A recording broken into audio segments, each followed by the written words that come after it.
If you've ever felt like your life is stuck on repeat, same problems, same frustrations, same emotional patterns, even though you're trying to think differently, even though you're working on yourself, even though you want change, then this message is for you. Because what if the reason nothing is changing isn't because you're doing something wrong, but because no one ever explained how reality actually responds to you? Most people believe life is happening to them, that circumstances are random, that success is about force, hustle, or luck. But what if none of that is true? What if reality isn't testing you? What if it's reflecting you? Today, I want to introduce you to one of the most powerful principles operating in your life right now, whether you're aware of it or not. It's called the mirror principle. And once you truly understand it, you'll never look at your problems, your goals, or yourself the same way again. Reality is not the enemy. For a long time, most of us were taught to fight life, fight circumstances, fight limitations, fight other people, fight the world. We were told that if something isn't working, we need to push harder, grind more, try another strategy. But here's the truth most people never hear. You cannot fix a reflection by arguing with the mirror. You don't change your appearance by yelling at the glass. You don't change the image by forcing it. The mirror can only do one thing. It reflects, and reality works the exact same way. Your life, your money, relationships, confidence, stress levels is not a punishment. It's not bad luck. And it's not random. It is feedback. A perfectly neutral, perfectly honest reflection of your inner world. The outer world always follows the inner world. Here is the core idea you must understand. The outer world follows the inner world, not the other way around. What you see around you is shaped by what you believe about yourself, how you emotionally relate to life, the identity you consistently embody. If someone believes, deep down, that life is hard, life will prove them right. If someone believes money is scarce, they will constantly experience financial pressure.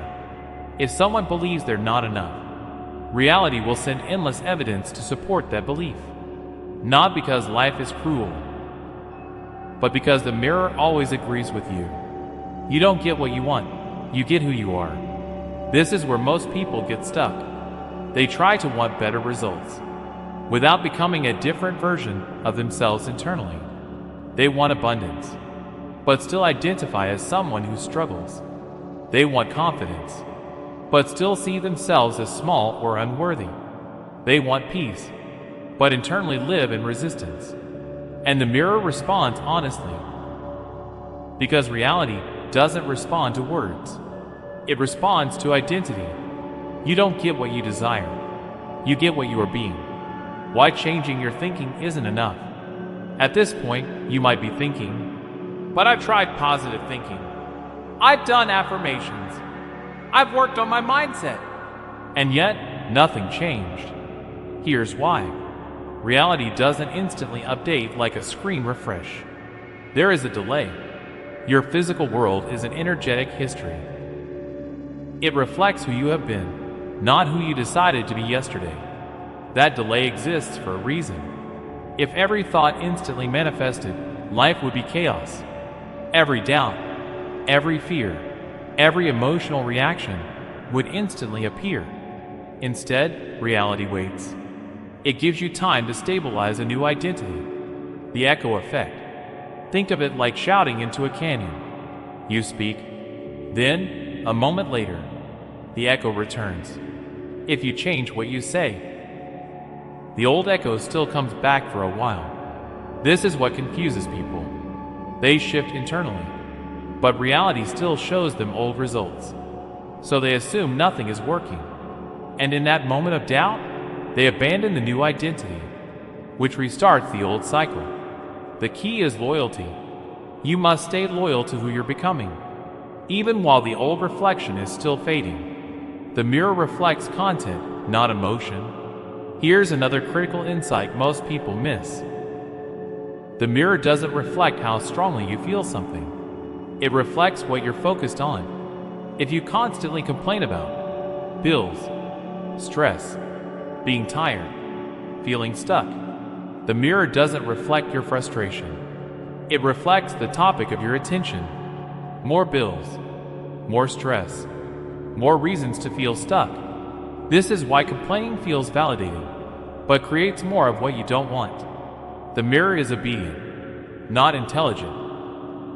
Scarcity versus abundance is a perception shift.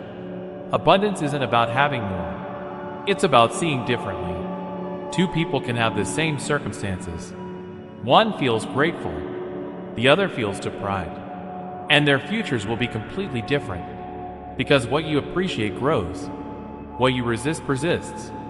The moment you begin focusing on what's working, what you've already overcome, what you want to experience more of, the mirror starts adjusting.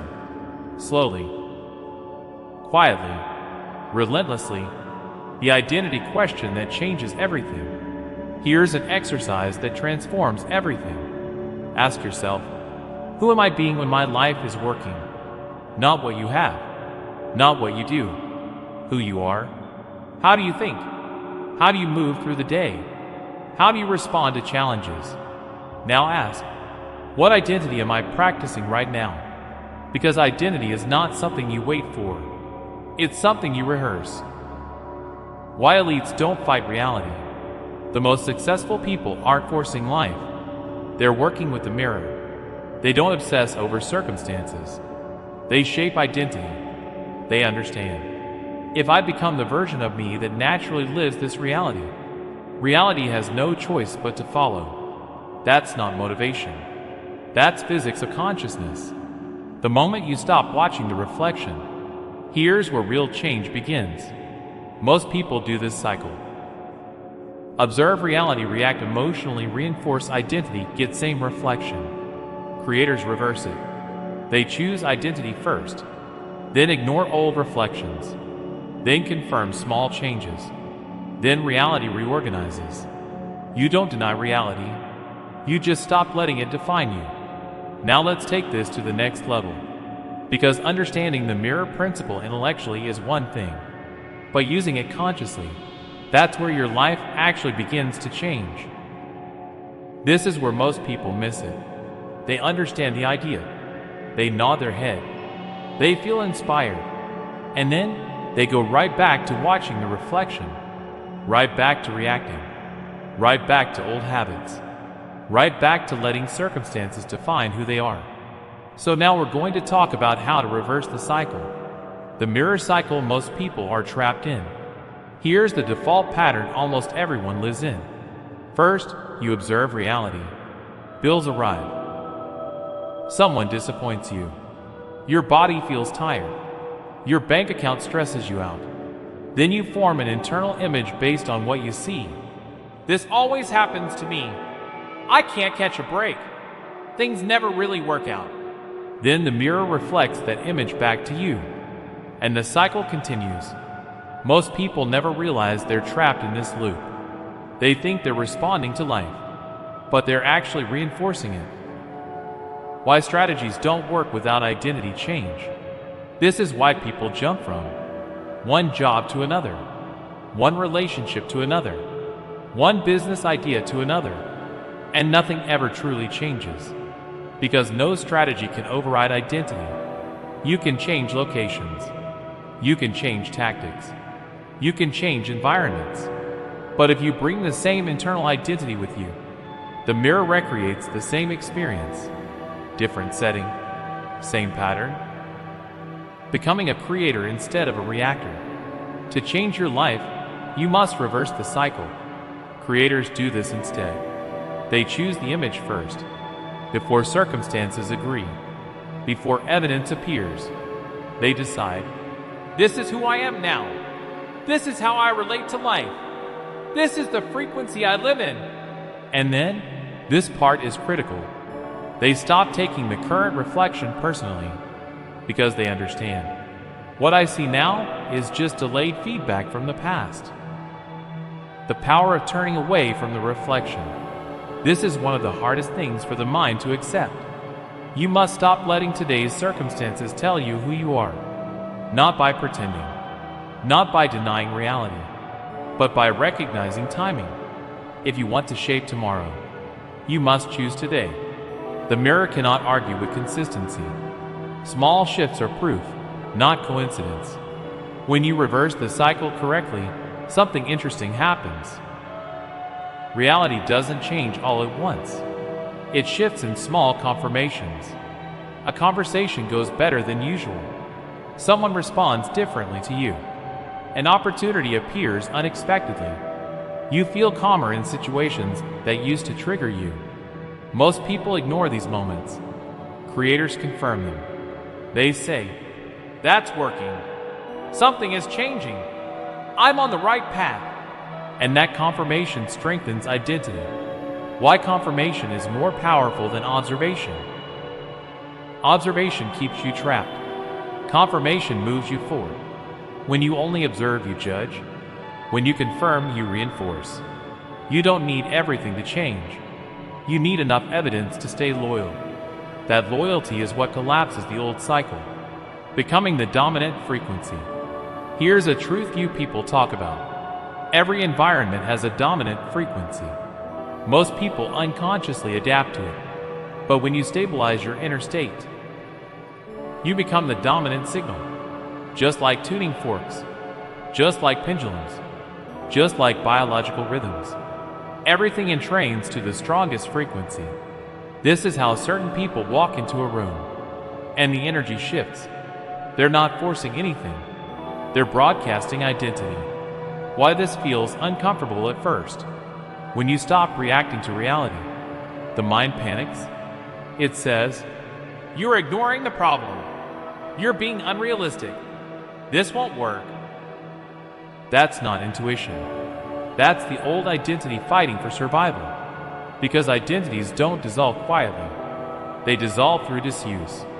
The role of emotional regulation. One of the biggest mistakes people make is trying to think positive while staying emotionally dysregulated. The mirror doesn't respond to words. It responds to state. You don't need excitement. You need stability. Calm confidence is more powerful than forced optimism. Peace is a higher signal than desperation. The future self-perspective. Here's one of the most powerful questions you can ask. How would the future version of me interpret this situation? Not emotionally, not reactively, from clarity. When you answer that question, you instantly step out of the character and into the observer. This is how you stop feeding the old loop. Trauma is not a punishment, it's a curriculum. Another critical reframe. Your challenges are not blocking your growth. They are revealing what needs to be released. Reality shows you patterns so you can transcend them. Not to shame you, not to trap you, but to evolve you. Once you understand that, resistance dissolves. Time is not the enemy. Time is simply a measurement of change. Your future is not something you move toward. It's something you match. The moment your internal frequency stabilizes, reality catches up. That's not belief. That's alignment. Why patience is actually power. Impatience is a form of doubt. It's the identity saying, "I don't trust this process." Patience is not waiting. It's staying consistent without emotional collapse. That's mastery. Practical daily anchors. Here are simple practices that stabilize your new identity. Moment awareness. Notice when you're reacting. Pause. Breathe. Choose again. Appreciation bursts. Throughout the day, consciously appreciate what's already working. Physical movement. Movement shifts emotion. Emotion shifts perception. Mental rehearsal. Briefly imagine yourself responding as your future self would. These aren't techniques. They're identity reinforcements. You are always broadcasting something, even when you're not aware of it. There is no neutral state. The question is, are you broadcasting your past or your future? Now let's bring everything together. Because at this point, you don't just understand the mirror principle. You're starting to feel it. And feeling is where transformation actually locks in. This final part is about stabilization, about making sure this doesn't become another idea you heard, another insight you liked, and then slowly forgot when life applied pressure. This is how you make the change permanent. Why most people revert back. Here's an uncomfortable truth. Most people don't fail because they don't know enough. They fail because they can't hold a new identity under pressure. They feel calm until something triggers them. They feel confident until uncertainty shows up. They feel aligned until reality pushes back. And in that moment, they snap back into the old self. That snapback is not weakness. It's conditioning. And conditioning only dissolves through repetition in real life. Identity is revealed in reaction. Who you are is not revealed in meditation. It's revealed in reaction. When things don't go your way. When plans fall apart. When someone challenges you. When fear tries to pull you back. That's where the mirror checks consistency. Not to punish you, but to see what identity you're committed to. The difference between trying and being. Trying says, I hope this works. Being says, this is who I am now. Trying collapses under doubt. Being remains steady. The mirror responds to being. The inner world is the control room. Your inner world is not a place you escape to. It's the control room. Thoughts are inputs. Emotions are amplifiers. Identity is the operating system. Change the operating system, and the outputs must change. That's not motivation. That's mechanics. Emotional mastery is not emotional suppression. Let's clarify something important. Mastery does not mean never feeling fear, never feeling doubt, never feeling frustration. It means you don't let those states decide who you are. Emotions are weather. Identity is climate. Weather passes. Climate determines the environment. How to stay stable when life pushes back. Here's a simple rule that changes everything. Never decide who you are during emotional spikes. Strong emotions distort perception. When triggered, pause, breathe, return to the observer. Say internally, this is old feedback leaving. That one sentence can save months of backsliding. The power of neutral confidence. Most people think confidence is loud. It's not. Real confidence is neutral. It doesn't need validation. It doesn't argue. It doesn't prove. It simply is. And that state is magnetic. Why you must stop seeking immediate proof. The need for proof is the old identity's addiction. It says, show me first, then I'll believe. Creators flip that. They believe first, then allow proof to arrive. Not blindly, not delusionally, but patiently. Reality responds to consistency, not intensity. You don't need emotional highs. You need steady repetition. A calm daily alignment beats emotional motivation every time. That's why the mirror eventually has no choice but to comply. The identity locking process. Here's how identity locks in permanently. You choose it consciously. You rehearse it internally. You act from it when challenged. You confirm small evidence. You repeat. At a certain point, the old identity feels unnatural. That's when you cross the threshold. Why some people seem lucky. They're not lucky. They're consistent. They don't argue with reality. They don't dramatize setbacks. They don't personalize delays. They stay centered, and the mirror reorganizes around them. The final shift, from control to cooperation. The greatest irony of transformation is this. The moment you stop trying to control life, life starts cooperating with you. Because control is fear, cooperation is trust, and the mirror reflects trust beautifully. You are not here to fix yourself. This is important. You are not broken. You are not behind. You are not missing something. You are simply becoming aware. Awareness changes everything. What your life is showing you right now. Your current reality is not your destination. It's a message. A message about what you believed, what you practiced, what you're ready to release. Once you receive the message, you don't need to keep repeating the lesson. The alchemist's perspective. An alchemist doesn't curse lead. They transform it. Your challenges are raw material. The mirror just shows you where to apply awareness. The mirror has no limits. Reality has no opinion, no memory, no resistance. It simply reflects. That means there is no ceiling, except the one you identify with. The final reminder: you don't need to force change. You need to become the version of you that change naturally flows through. When identity shifts, effort drops, resistance fades, life reorganizes, quietly, precisely, inevitably. Closing message final. As you move forward, remember this. Don't argue with the mirror. Don't rush the reflection. Don't abandon yourself during the delay. Choose identity. Stay loyal. Confirm progress. And let reality catch up, because it always does. If this message resonated with you, let it settle. Revisit it. Apply it. And when you're ready, watch how the mirror responds. Take care. And I'll see you again soon. If this perspective resonated with you, consider subscribing. This channel is for people who like to question deeply, think clearly, and understand themselves on a deeper level.